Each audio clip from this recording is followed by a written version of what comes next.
Assalamualaikum warahmatullahi wabarakatuh. Perkenalkan saya Agnes Sendiri Kuncoro dengan NRP 204222197 dari Departemen Teknik Instrumentasi TS angkatan 2022. Di sini saya akan menjelaskan terkait sistem instalasi biofilter pada wastewater treatment air limbah rumah tangga untuk efisiensi proses pemurnian air limbah rumah tangga. Nah, di mana ada beberapa rumusan masalah yang mendasari saya untuk merumuskan ide tersebut. Yang pertama, bagaimana sih merancang sistem monitoring dan kontrol pada WWTP dengan metode biofilter yang efisien. Terus juga bagaimana sih kelima parameter yang digunakan pada sistem ini tuh berjalan dan untuk menspesifikasikan air limbah itu sudah baik atau belum. Terus yang terakhir, bagaimana efisiensi teknologi Internet of Things dalam instalasi biofilter pada plant wastewater treatment air limbah. Nah, selanjutnya ada beberapa perumusan program yang saya jelaskan pada bagian metodologi penelitian atau metodologi program. Yang pertama yaitu melakukan studi pustaka. Terus yang kedua, studi literatur, perancangan sistem monitoring, dan juga desain proses. Yang dimana nanti bakalan saya jelaskan di next slide. Selanjutnya, di sini saya juga mencantumkan beberapa state of the art dari penelitian-penelitian sebelumnya yang ada relevansinya dengan penelitian yang akan saya lakukan. Selanjutnya, ini merupakan dasar teori dari laporan yang sudah saya susun. Nah, berikut merupakan penjelasan terkait studi pustaka dari sistem ini. Yang pertama, saya melakukan studi pustaka dengan melakukan pembacaan-pembacaan dari jurnal-jurnal terdahulu atau jurnal-jurnal internasional. Selanjutnya melakukan perancangan monitoring dan dilanjutkan dengan desain proses. Selanjutnya, setelah dilakukan desain proses, akan dilakukan proses wiring, desain rencangan alat, dan juga uji coba wiring. Nah, apabila wiring udah berjalan dengan baik, maka dilakukan perancangan metode fuzzy logic dan juga pembuatan laporan. Namun apabila ada kesalahan dalam proses wiring, maka dilakukan uji coba atau perancangan wiring lagi. Nah, selanjutnya yaitu perancangan sistem monitoring, di mana saya menggunakan diagram blok sistem monitoring yang inputnya merupakan besaran fisis yang dimana akan dikontrol melalui ESP32 dan juga ada 5 parameter sensor yang saya gunakan. Yang pertama ada pH sensor, turbidity sensor, flow sensor, ammoniak sensor, dan juga TSS sensor atau TDS sensor. Nah, di mana dari kelima sensor ini akan terhubung pada yang selanjutnya akan digerakkan oleh aktuator. Aktuatornya sendiri yaitu ada solenoid valve, pump water, dan juga motor DC. Selanjutnya akan ke plant. Nah, berikut merupakan desain proses yang saya rancang dalam Microsoft Visio yang dimana TK1 atau tank 1 sebagai bak filtrasi pertama yaitu sedimentasi awal TK101 ini, dan juga TK102 ini media areasi dan juga filtrasi kedua, sedangkan TK03 adalah sedimentasi terakhir. Dan TK100 ini merupakan awal dari air limbah yang akan kita gunakan. Ya, begitu teman-teman.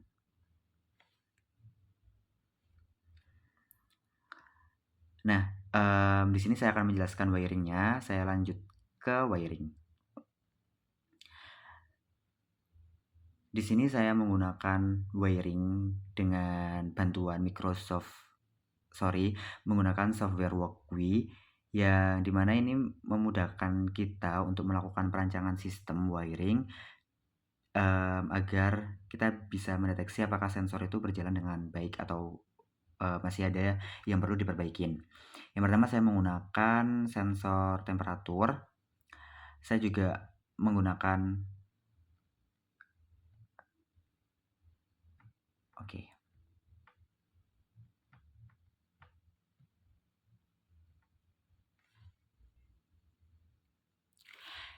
yang dimana saya menggunakan sensor temperatur, TDS sensor, ammoniak sensor, flow sensor, dan juga turbidity sensor, yang dimana itu sesuai dengan 5 parameter yang saya gunakan.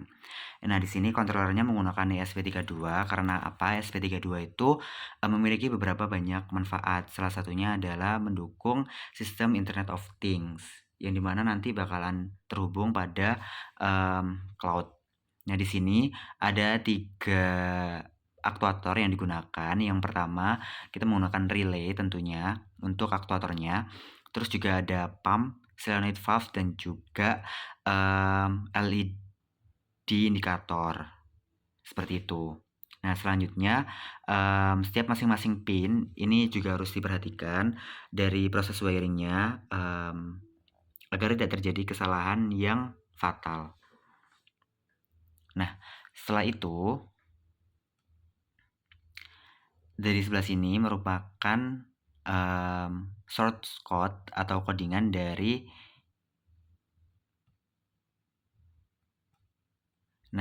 ini merupakan codingan dari sistem wiring yang sudah saya rancang. Nah, terus bagaimana sih kalau semisal ini di running? Kita tinggal tekan bagian sini, teman-teman. Ya, ini. Nah, ini udah dikompling karena tadi udah sempat komplain. Nah, ini sistem sudah berjalan dan serial monitor menunjukkan hasil yang sesuai dengan ketentuan, yang dimana ketika flow rate-nya 0 liter per menit, maka relay akan on dan LED akan menyala. Dan di sini LED-nya udah menyala, teman-teman. Dan juga di sini juga udah ditampilkan ketika value dari amoniaknya 0 ppm, pump akan aktif, yang dimana ini ditunjukkan juga relay-nya juga aktif dan menyala hijau. Nah, ini juga udah dimunculkan dari value dari turbidity value dari sensor, amonia, TDS, dan juga temperatur. Dan juga aktuatornya juga udah muncul. Nah, dapat dikatakan bahwasanya sistem wiring yang sudah saya rancang ini sudah tepat dan sudah sesuai dengan ketentuan yang berlaku. Seperti itu. Oke, di sini saya akan melanjutkan terkait penjelasan tadi wiring juga sudah, ini pembacaan sensornya juga sudah. Nah, selanjutnya adalah fuzzy logic. Nah, di sini keanggotaan dari aktuator dari fuzzy logic sendiri. Yang pertama, motor DC-nya terdapat 2 anggota. Keanggotaan yang pertama ada RPM rendah dan juga RPM tinggi. Terus yang kedua, solenoid valve terdapat 3 keanggotaan. Yang pertama tertutup, terbuka setengah, dan juga terbuka penuh. Dan keanggotaan untuk pump sendiri ada 2, aktif dan tidak aktif. Adapun untuk flow sensor memiliki 3 keanggotaan. Yang pertama kurang dari 5 meter kubik per hours, dan juga 5 sampai 10 meter kubik per hours, dan juga lebih dari 10 meter kubik per hours. Dan juga ini amoniak sensornya juga memiliki 3 keanggotaan. Ada lebih dari 10 mg per liter, 1 sampai 10 mg per liter, dan juga kurang dari 1 mg per liter. Nah, sensor pH-nya juga memiliki 3 keanggotaan, teman-teman. Mulai dari kurang dari 6 atau lebih dari 9, dan juga pH 6 sampai 6,5 atau 8 sampai 9, dan juga pH 6,5 sampai 8 keanggotaannya. Nah, sensor TDS-nya juga memiliki 3 keanggotaan. Yang pertama ada TSS menunjukkan lebih dari 200 mg per liter, 50 sampai 200 mg per liter, dan juga TSS kurang dari 50 mg per liter. Nah, dimana kalau semisal air limbah menunjukkan hasil TDS-nya itu kurang 50 mg per liter, maka air limbah itu proses pemurniannya itu udah baik. Selanjutnya ada turbidity sensor atau sensor kekeruan, yang dimana satuannya itu NTU. Ada 3 keanggotaan juga. Yang pertama lebih dari 50 NTU, 10 sampai 50 NTU, dan juga kurang dari 10 NTU. Di mana sebuah limbah dikatakan baik apabila sensor turbidity-nya itu mencapai kurang dari 10 NTU. Begitu. Nah, di sini sudah dibuatkan fuzzy logic dari skema yang udah ditentukan dari keanggotaan sensor dan juga aktuator. Saya ambil contoh bagian sini. Yang pertama, ketika sensor pH 6 lebih dari 6 lebih dari 6, kurang dari 6 dan lebih dari 9, dan juga sensor TTS-nya lebih dari 200 mg per liter, dan juga sensor turbidity sensornya lebih dari 50 NTU, dan juga flow sensornya menunjukkan kurang dari 5, serta amoniak sensornya menunjukkan lebih dari 10 mg per liter, maka kondisi yang pertama, aktuator pertama RPM-nya akan berputar lebih tinggi. RPM ini berarti motor DC-nya RPM berputar lebih tinggi. Terus yang kedua, aktuator kedua itu solenoid valve akan terbuka penuh, dan yang ketiga, aktuatornya pump itu akan aktif atau terbuka. Kenapa?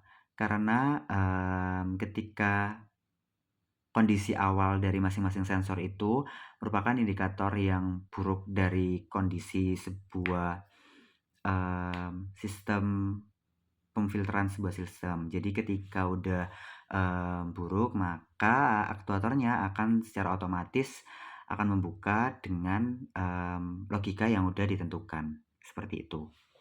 Nah,